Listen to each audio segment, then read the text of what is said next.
Avant de commencer, je vais vous donner le titre de ce partage, c'est « Peut-on prouver Dieu ?» Peut-on prouver Dieu?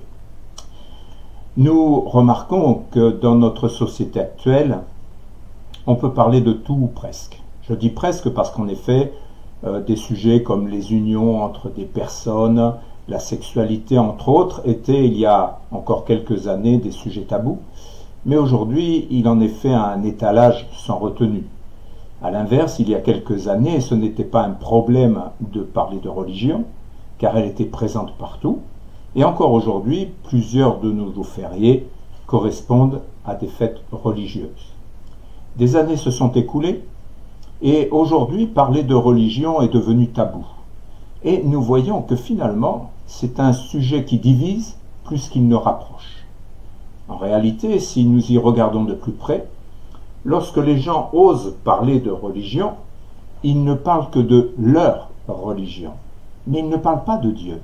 Ou rarement, les gens parlent de leur religion, on ne les entend pas parler de Dieu. Alors peut-on prouver Dieu? Peut-on prouver quelqu'un qu'on ne voit pas et qu'on ne peut pas toucher? Non. Mais ceci dit, peut-on prouver le vent? Peut-on expliquer l'origine du vent? D'où il vient et où il va? Non. On peut prévoir les actions du vent, quelquefois. Vous voyez la météo, souvent il se trompe.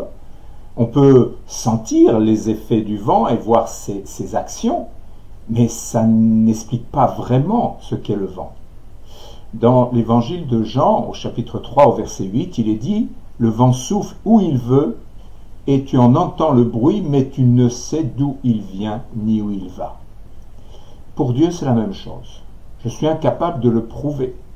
Mais souvent, je sens sa présence, et chaque fois que je vois chaque jour, je vois les effets de ses actions, non seulement pour moi, mais aussi pour mon entourage. Moi, je suis chrétien de cœur, pas par religion. Et avant-hier, j'ai regardé une émission qui avait un titre provocateur, « Les mystères de la mort de Jésus ». Lorsque les hommes veulent faire passer leurs idées, ils évoquent leur sujet comme un mystère. Mystère auquel, bien entendu, ils prétendent pouvoir répondre. C'est pour ça qu'ils disent c'est un mystère. On parle du mystère de la foi, du mystère de la réincarnation, il y a tellement de mystères. Et tous ceux qui parlent de mystères se présentent comme ceux qui peuvent expliquer les mystères. Alors j'étais intéressé de savoir si ce reportage allait être conforme à la Bible, mais hélas, les intervenants ont passé leur temps à semer des doutes en voulant pointer ce qui était pour eux des mensonges, mais pour ce qui les concerne, par contre, ils argumentaient eux-mêmes en disant des choses qui n'étaient pas exactes. Il y avait des mensonges. Sincèrement, j'avais l'impression d'être dans un tribunal et d'assister à une audience où il n'y avait que des accusateurs, que des témoins à charge, que des gens qui voulaient expliquer l'inexplicable. Alors finalement, les intervenants étaient des historiens, des gens qui croient tout savoir et qui sont payés cher pour étaler un savoir qu'ils n'ont pas. En fait, Dieu ne s'explique pas, Dieu ne se prouve pas. Il s'agit d'une expérience personnelle, mais je dirais plus exceptionnelle. Une expérience où des hommes et des femmes peuvent entrer en relation avec celui qui a créé toutes choses. Dans le livre de l'Apocalypse, au chapitre 3 et au verset 20, c'est le dernier livre de la Bible, il est écrit ceci, « Voici, je me tiens à la porte et je frappe. Si quelqu'un entend ma voix et ouvre la porte, j'entrerai chez lui, je souperai avec lui et lui avec moi. » Il est question ici d'une porte, mais ne vous attendez pas certainement à ce que Dieu vienne taper à la porte de votre maison aujourd'hui, parce qu'ici il est question de la porte de votre cœur. Alors la question est, qu'y a-t-il dans notre cœur? Y a-t-il des choses peu glorieuses, peu recommandables? Voyez-vous, les hommes ont la fâcheuse habitude de se juger eux-mêmes, mais non en lien avec ce qu'ils font de mal, mais en rapport avec ce qu'ils font de bien.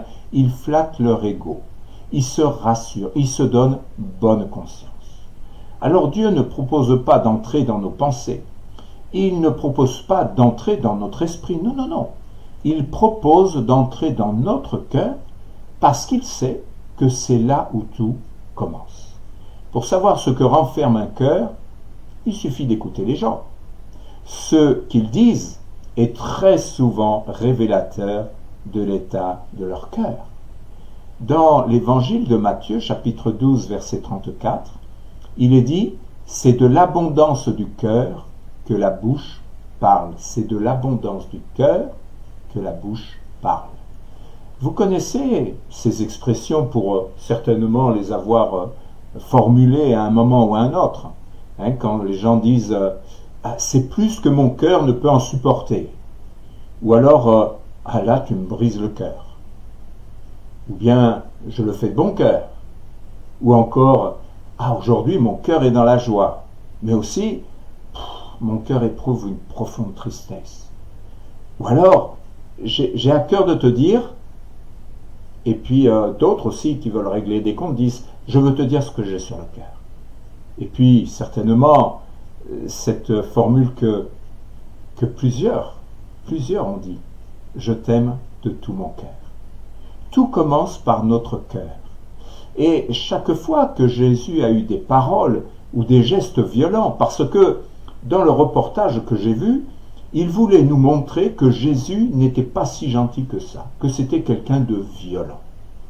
Et il est vrai qu'il y a des passages qui sont finalement excessivement rares, où Jésus a été violent.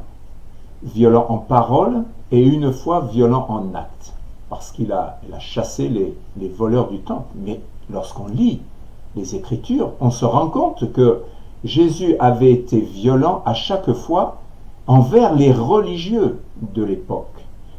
C'est la religion qui déplaît à Dieu, excusez-moi. Et pourtant la Bible nous dit, c'est dans Matthieu chapitre 11 et verset 29, « Prenez mon joug sur vous et recevez mes instructions, car je suis doux et humble de cœur, et vous trouverez le repos pour vos âmes. » Voyez-vous, Dieu n'est pas un Dieu de religion. On ne peut pas vivre une relation avec Dieu au travers d'une religion. Soyons honnêtes. Regardons les religions. Je ne fais pas leur procès ce matin, mais elles ont toutes du sang sur les mains, elles sont toutes des objets de scandale, elles divisent les hommes, et à leur tête, qu'y a-t-il? Des hommes. Soyons raisonnables. Où voyez-vous Dieu dans les religions?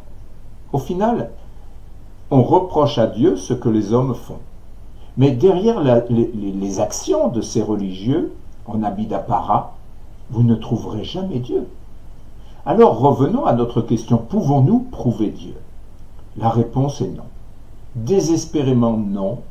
Mais par contre, si on ne peut pas trouver Dieu, Dieu peut nous prouver qu'il existe, et c'est pour cette raison qu'il vient frapper à la porte de nos cœurs. Laissez-moi vous poser une question. Où irez-vous le jour de votre mort? Serez-vous perdu ou bien sauvé? Alors, on est en train de parler de preuves ici. Et dans l'épître de Paul, la lettre que Paul écrit aux Romains, au chapitre 5 et au verset 8, il est dit « Mais Dieu prouve son amour envers nous, en ce que, lorsque nous étions encore des pécheurs, Christ est mort pour nous. » Je ne peux pas prouver Dieu. La seule chose que j'ai pu prouver à ce jour, c'est que je suis un homme pécheur et que Dieu m'a fait grâce. Alors comment je peux prouver que Dieu m'a fait grâce? Eh bien parce qu'il a mis dans mon cœur une espérance, une assurance, que lorsque je quitterai cette terre, j'irai dans les demeures éternelles, et voyez-vous, cette espérance, elle ne trompe pas. Dans le livre des Nombres, c'est dans l'Ancien Testament, au chapitre 23 et au verset 19, il est dit « Dieu n'est point un homme pour mentir ». Dans la parole de Dieu, dans la Bible, il y a beaucoup de promesses de Dieu, et je peux vous garantir que Dieu tient ses promesses.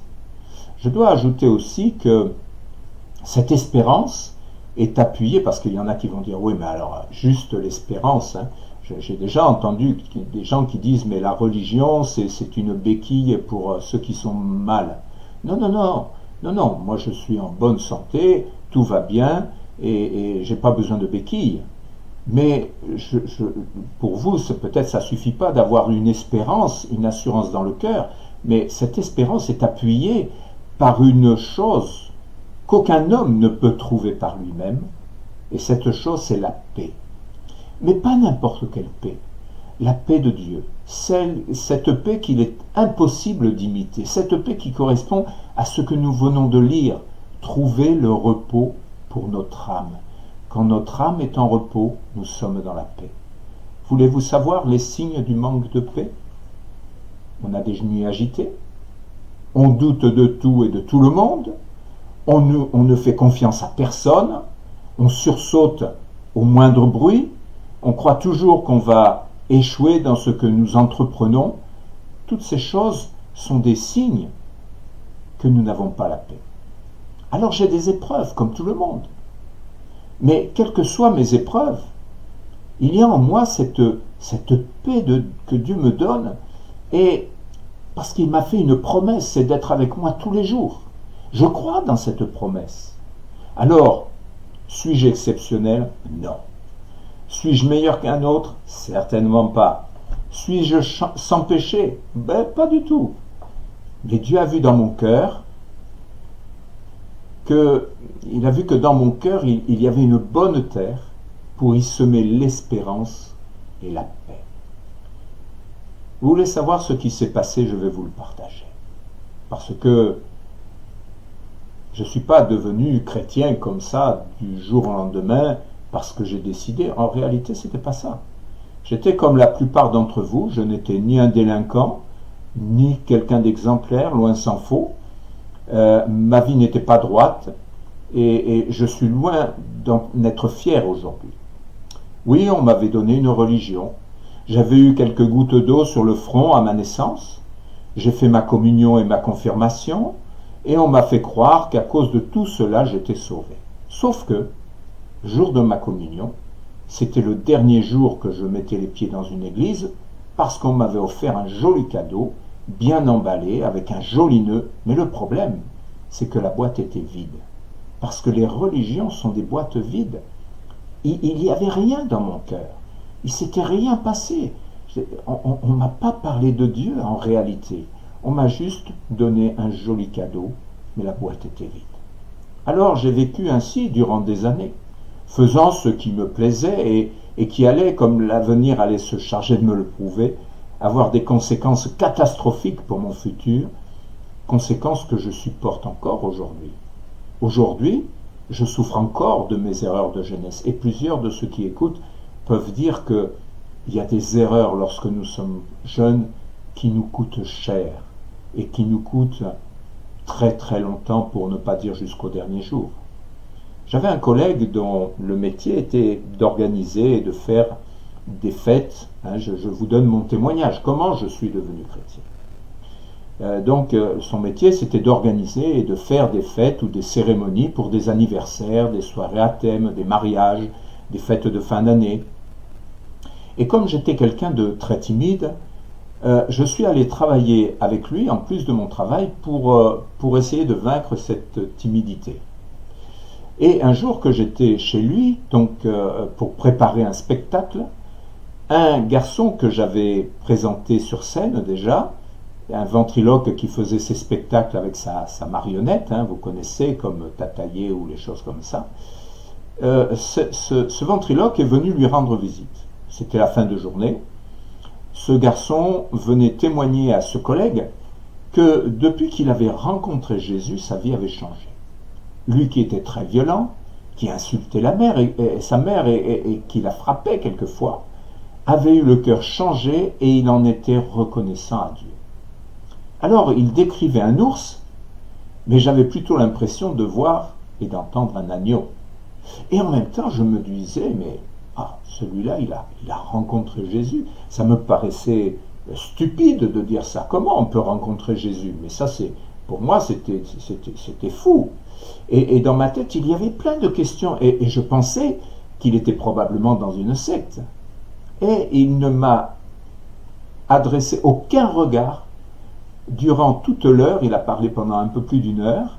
Durant toute l'heure où il a parlé, j'étais assis juste à sa gauche, donc juste la chaise qui était à côté de la sienne, et il ne m'a pas calculé une seule fois. Il ne s'est même pas tourné une fois pour me parler. Et pourtant, alors que tout ce qu'il disait à mon collègue avait le don de l'énerver, lui, moi je n'osais plus bouger, car en fait, je ne voulais pas qu'il me remarque au bout d'un moment. Pourquoi? Parce que tout ce qu'il disait à l'autre, ça me concernait. Il était en train de décrire ma vie, mais en même temps, il décrivait ma misère. Et lorsqu'il s'est proposé de partir, j'ai pris l'excuse de l'heure tardive pour partir en même temps que lui, parce que finalement, j'étais troublé dans ce que j'avais entendu. Mais en même temps, je ne voulais pas le montrer à mon collègue. Et au fond de moi, malgré tout, quelque chose me poussait à parler avec ce garçon. Alors j'avais peur de la secte, ça c'est clair. Mais arrivé sur le parking, finalement il n'a fait que répéter ce qu'il avait déjà dit chez ce collègue, et il a ajouté, parce que là il n'avait pas parlé ni d'église, ni d'assemblée ou quoi que ce soit, ni de réunion, et là il me dit qu'il y a des réunions, et il me dit, si tu veux, je te laisse mon numéro de téléphone au cas où tu voudrais assister à une réunion. Et il me dit, il y en a le mardi et le jeudi. Et nous étions le lundi. Nous nous sommes donc séparés et je suis monté dans ma voiture. Donc ça se passait à Cap 3000. Je vous parle de ça, c'était au siècle dernier. Mais le Cap 3000 est toujours là. C'est ce centre commercial qu'il y a à Saint-Laurent-du-Var, à côté de Nice. Et donc, je vous donne cet élément pour situer dans l'espace, c'est que nous étions à 8 km du centre de Nice et à 7 km, moi j'habitais dans les Hauts de Nice, et j'habitais à 7 km environ de cet endroit. Et là, dans ma voiture, je me suis mis à rouler, et j'étais troublé dans mon cœur, dans mon esprit, je ne savais pas que penser de tout cela. Alors si vous ne croyez pas à ce que je vais vous raconter, je ne vous oblige pas, mais c'est juste ce qui s'est passé, et c'est inscrit dans ma mémoire comme si c'était hier. C'est alors que clairement, alors que je roulais, j'avais donc rejoint la bretelle d'accès à la promenade des Anglais, et d'un seul coup, dans ma voiture, d'un côté il y avait le diable, et de l'autre il y avait Dieu. Et j'ai alors entendu une voix distinctement qui me disait, ce soir tu dois faire un choix, ce soir tu dois prendre une décision. Et c'est alors que d'un seul coup, ce que je voyais devenait irréel. J'étais tout seul dans ma voiture. Personne n'était présent pour me souffler quelque chose. Mais j'étais dans une vision où devant moi s'étalaient à perte de vue des dizaines d'arbres bien verts et couverts de fruits rouges. Est-ce que je roulais vite ou pas? Est-ce que j'ai grillé des feux rouges? Est-ce que j'ai écrasé un chien? Je ne sais pas. Je ne voyais que ces arbres et que ces fruits rouges. J'avançais vers ces arbres et tous ces fruits rouges captivaient mon regard. Et jusqu'au moment où je me suis trouvé devant un arbre en particulier et ensuite devant un fruit en particulier. Et alors que tous ceux que j'avais vus de loin étaient rouges, celui devant lequel je me suis arrêté était complètement pourri et je voyais les asticots qui sortaient du fruit. Et là, comme une évidence, personne ne me l'a dit, mais c'était une évidence. Je voyais que ce fruit, c'était moi. Que j'étais, à cause de ma vie, complètement pourri. Et que les vers représentaient les péchés qui avaient pourri ma vie. C'est alors qu'une nouvelle vision est apparue. Une vision qui allait me montrer ce qui devait arriver, ce qui devait m'arriver. Et le fruit pourri s'est détaché de l'arbre et je l'ai vu s'écraser au sol. Et j'ai clairement compris que ma vie dissolue m'entraînait dans la mort. Mais aussitôt, je suis revenu à la première vision, que je voyais comme le présent.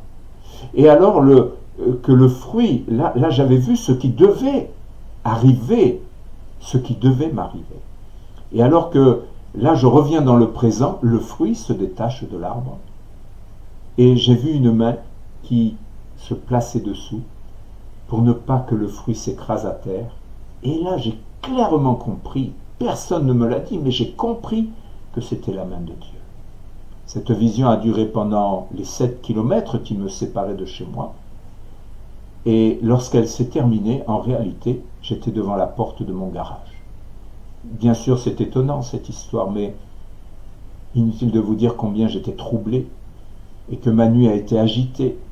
J'avais encore aux oreilles ces paroles: ce soir tu dois faire un choix, ce soir tu dois prendre une décision.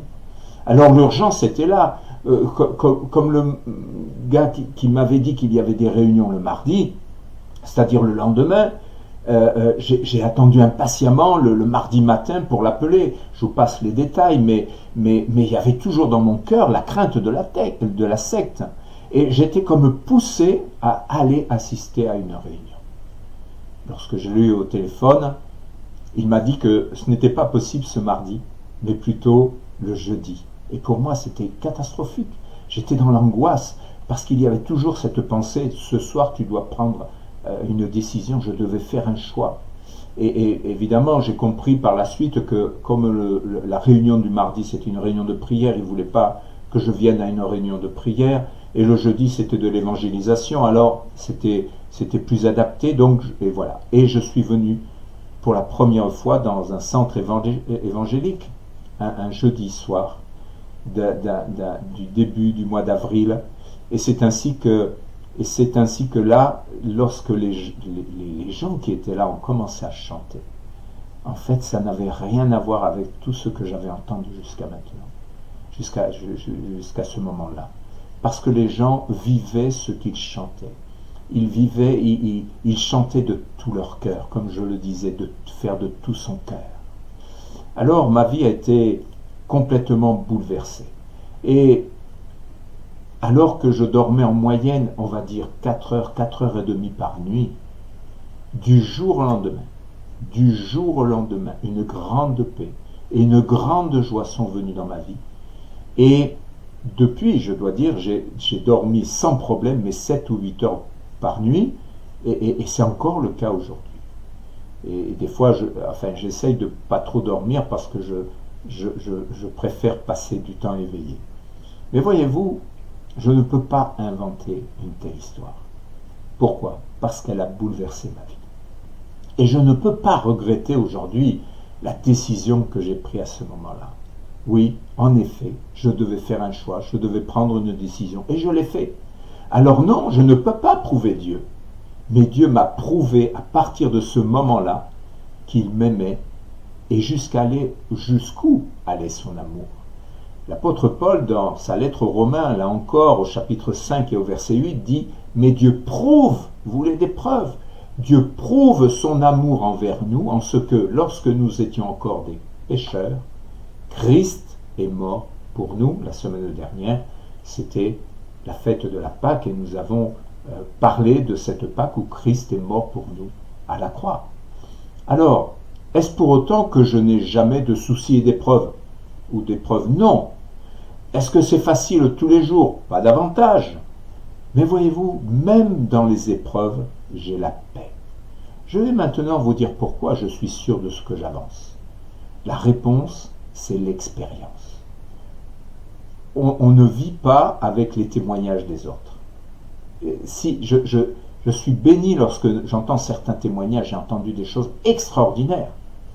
Mais ce n'est pas ça qui a changé ma vie. Ce qui a changé ma vie, c'est mon expérience. Et depuis tout ce temps, j'ai expérimenté des choses extraordinaires. J'ai vu et je vois des exaucements extraordinaires de prières. J'aime bien ce mot extraordinaire, ça sort de l'ordinaire. J'ai vu des prières exaucées incroyables. Et suite aux prières, j'ai vu des gens guéris de cancer, d'une vie déficiente. J'ai vu des guérisons de toutes sortes de maladies, même des délivrances. Et même, il y a encore quelques jours, de quelqu'un qui a été guéri du coronavirus suite à la prière. J'ai vu des choses extraordinaires. Et c'est ainsi que ma foi a grandi. Et je suis encouragé chaque jour à prier pour ceux qui en ont besoin. Y a-t-il des prières non exaucées? Oui, bien sûr. Bien sûr, je ne vais pas mentir. Mais ce sont les victoires qui me font avancer. Et les défaites, eh bien, elles m'enseignent certaines choses. Mais moi, je veux être positif par rapport aux victoires. C'est ça qui me fait du bien. Pour cela, la chose à faire était-elle démesurée? Allait-elle me demander beaucoup d'efforts pour que ma vie change? Est-ce que j'allais devoir travailler dur pour mériter cela? Il y a des gens qui disent « Ah, ils pensent qu'ils doivent mériter ça. » Non. Dieu ne nous demande qu'une chose, croire en Jésus et lui faire confiance. Pour moi, le témoignage de ma vie est la preuve que Dieu existe. Elle est là, la preuve. Je n'ai pas été toujours parfait, hélas. Pas toujours exemplaire, hélas aussi. Mais chaque fois que j'ai fait un écart, j'ai demandé pardon à Dieu. Je me suis humilié devant lui et il m'a pardonné. Tout commence là, au pied de la croix, alors qu'on ouvre son cœur et qu'on lui dit « Mon Dieu, entre dans mon cœur et pardonne-moi. » Tout commence là. Ça commence par une pensée honnête qui vient du cœur. Si nous souhaitons que Dieu change nos vies, laissons-le entrer dans nos cœurs. Je peux vous garantir qu'il va changer la vie. Vous voulez une preuve que Dieu existe, alors regardez ma vie, et pas seulement ma vie. Ceux qui me connaissent, ils savent bien qu'elle a changé ma vie. Mais regardez la vie de milliers de véritables chrétiens qui sont des preuves vivantes de l'amour de Dieu, de sa patience et de cette volonté de nous donner la vie éternelle. Et vous comprendrez qu'on ne rencontre pas Dieu avec sa tête, on ne rencontre pas Dieu avec son intelligence, on ne rencontre pas Dieu au travers d'une religion, on rencontre Dieu dans son cœur. Et ce matin, j'aimerais vraiment que ce témoignage puisse toucher le cœur de certains. Si vous êtes dans la difficulté, si vous êtes dans les épreuves, vous le savez comme moi. Vous avez déjà crié de droite et de gauche, et les hommes ne peuvent pas faire grand-chose pour vous. Mais Dieu, il peut le faire. Dieu est extraordinaire. J'aime mon Dieu. Et je le lui dis tous les jours, et plusieurs fois par jour, parce qu'il a changé ma vie, il a changé mon cœur. Et ce que je veux vous dire aussi, c'est que ce qu'il a fait pour moi, il veut le faire aussi pour vous. Il suffit juste de vous mettre à l'écart dans un coin, peut-être vous mettre à genoux et dire « Seigneur, ce qu'a vécu cet homme, moi je veux le vivre aussi. » Oh, vous n'aurez peut-être pas de vision, mais si vous dites de tout votre cœur à Dieu, « Change ma vie, change mon cœur, regarde la situation dans laquelle je suis. » Si vous êtes sincère, si vous êtes honnête, Dieu va le faire. Soyez bénis. Je vais terminer ce partage tout simplement par la prière. Mon Seigneur et mon Dieu, je loue et je bénis ton saint nom. Je te remercie pour toutes les personnes qui écoutent ce message et je te prie de toucher les cœurs. C'est une grâce de pouvoir partager ta parole. C'est une grâce qui m'a été faite que d'avoir été choisi pour être ta bouche au milieu des hommes. Mais je sais que en réalité, moi je ne suis rien. Mais toi tu es tout. Tu vois tout, tu entends tout, tu sais tout, tu vois tout, tu peux tout. Et c'est pour cette raison que je te remets toutes les personnes qui entendent, qui sont à l'écoute de ce message et qui entendent cette prière. Père, tu vois, dans ces jours qui viennent de passer, j'ai entendu partager avec des personnes qui voulaient se suicider. Parce que, Seigneur, ils ne te connaissent pas. Toi, tu es le Dieu qui peut tellement faire de choses. Je visite les cœurs ce matin. Visite les cœurs. Change les vies. Glorifie-toi. Glorifie-toi en toutes choses. Et alors que je n'ai pas vu ces choses, je te dis merci. Par la foi, à cause de l'espérance et de la paix qui sont dans mon cœur, je te dis merci. Merci, notre Dieu, mon Père Saint, dans le beau nom de Jésus. Amen.